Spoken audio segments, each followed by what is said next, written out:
What do you think for the next one? The customer will then have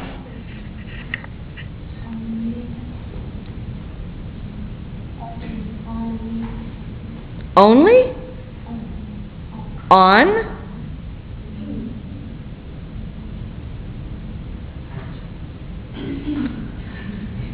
I think it means jusqu'au le 15 septembre, mi-septembre.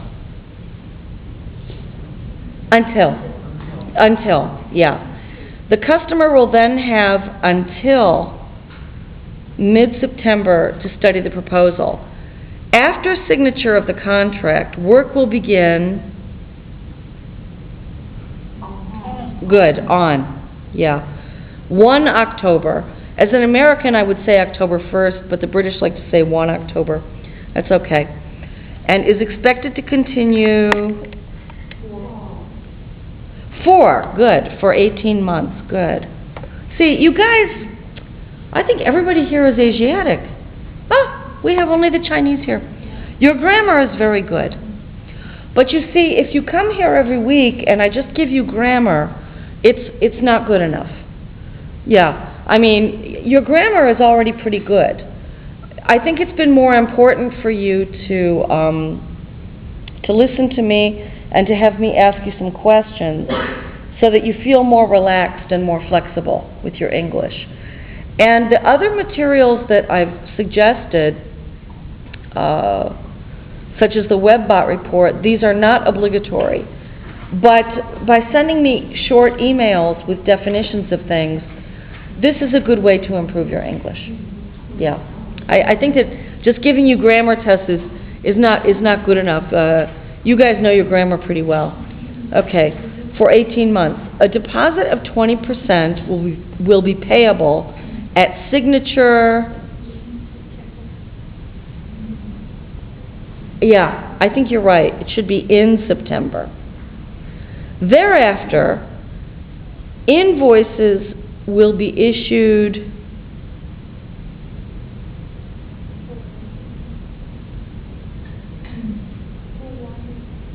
I think it's good. I think that's good for 1 week of completion of each stage of the project. For payment,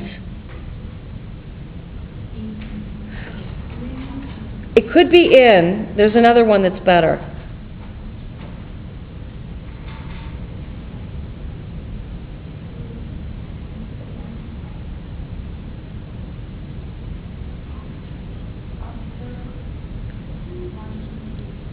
We want it to be less than 90 days.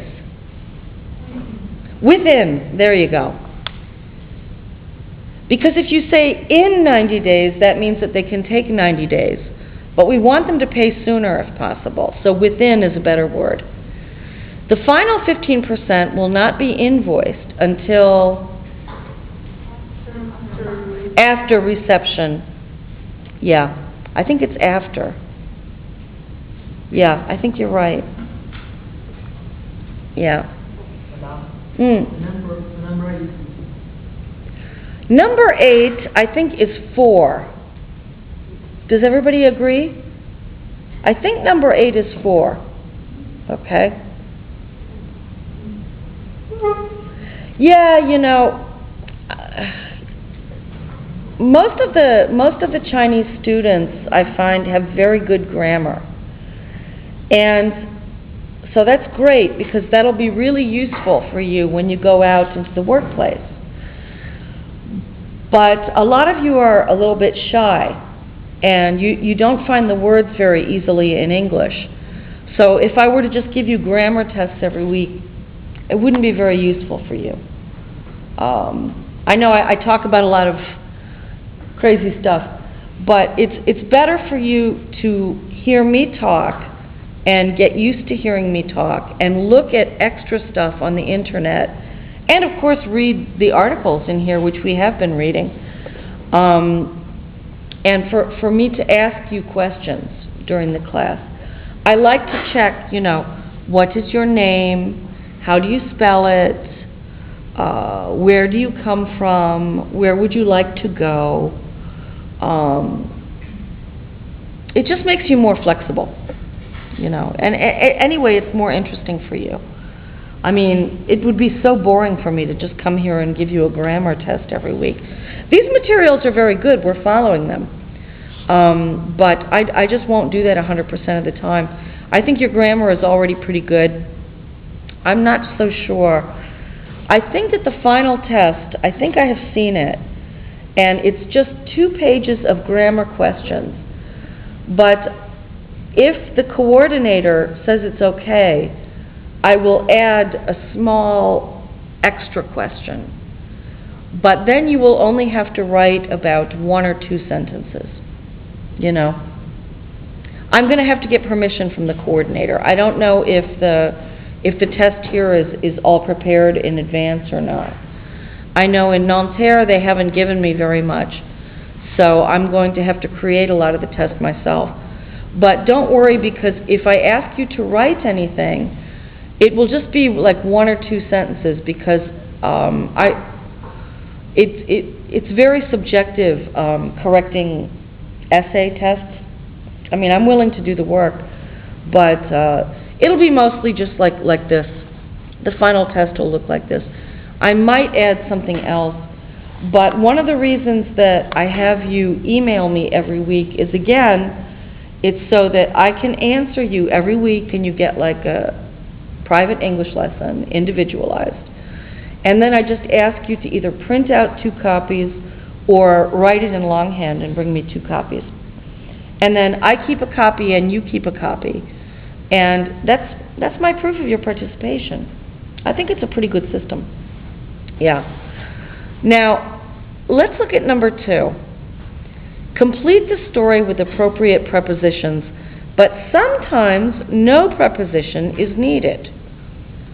On vacation in Kenya, a buyer with IBM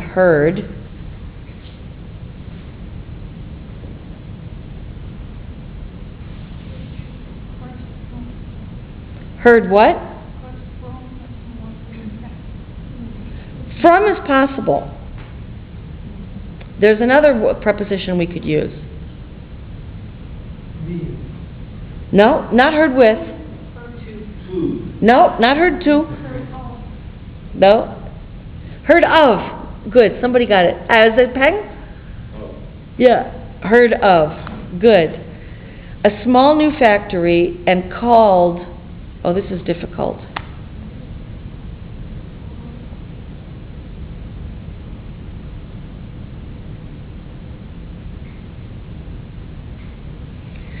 See, we could say called on a salesman, but we don't have to add any preposition at all if we don't want to.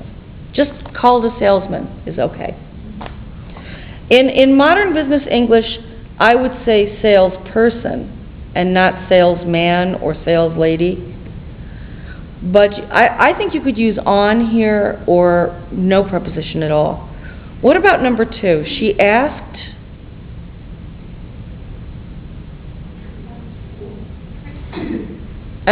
You don't have to add anything here.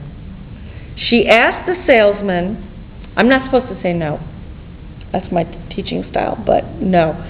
She asked the salesman if his components conformed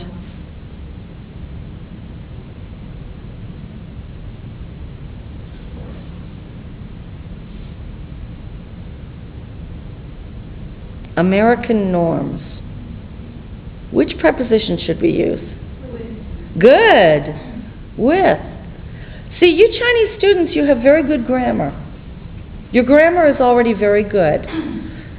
I think that you just need more oral comprehension and expression. That's all. And a little bit of writing, the short emails, yeah. Okay, number 3. She insisted. Good. She insisted on seeing the workshop and commented.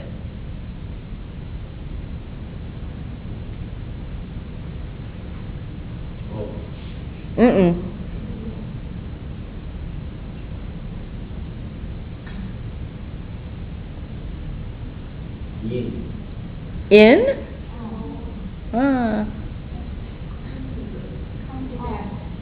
Commented what?